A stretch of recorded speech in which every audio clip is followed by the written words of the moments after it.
Central industrial security force દ્વારા સુરક્ષિત તટ સમૃદ્ધ ભારતના સંદેશ સાથે 125 લોકોની સાયકલ રેલીનું આયોજન કરવામાં આવ્યું છે. દીવથી રવાના થઈ સેન્ટ્રલ ઇન્ડસ્ટ્રીયલ સિક્યુરિટી ફોર્સ દ્વારા સુરક્ષિત તટ સમૃદ્ધ ભારતના સંદેશ સાથે 125 લોકોની સાયકલ રેલીનું આયોજન કરવામાં આવ્યું હતું, જે દીવથી રવાના થઈ હતી. આ રેલીનો મુખ્ય ઉદ્દેશ્ય તટીય સુરક્ષા અને પર્યાવરણ જાગૃતિ અંગે લોકોમાં જાગૃતિ ફેલાવવાનો હતો.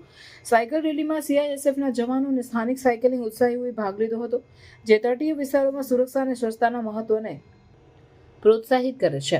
આ રેલી દીવના વિવિધ સ્થળોએથી પસાર થઈ, જ્યાં સ્થાનિક લોકો અને વિદ્યાર્થીઓ સાથે સંવાદ કરવામાં આવ્યો હતો. રેલી દરમિયાન તટીય સુરક્ષા, પર્યાવરણ સંરક્ષણ અને સ્વચ્છતા અંગે જાગૃતિ ફેલાવવા માટે વિવિધ કાર્યક્રમોનું આયોજન કરવામાં આવ્યું હતું. સ્થાનિક સમુદાયોએ પણ રેલીને ઉત્સાહભેર આવકાર્યો અને CISFના પ્રયાસોની પ્રશંસા કરી.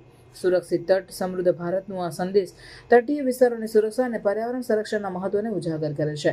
આ રેલી દ્વારા CISFએ તટીય સુરક્ષા અને પર્યાવરણ જાગૃતિ માટેની પોતાની પ્રતિબદ્ધતા દર્શાવી છે, જે સ્થાનિક સમુદાયોને પણ પ્રેરણા આપે છે.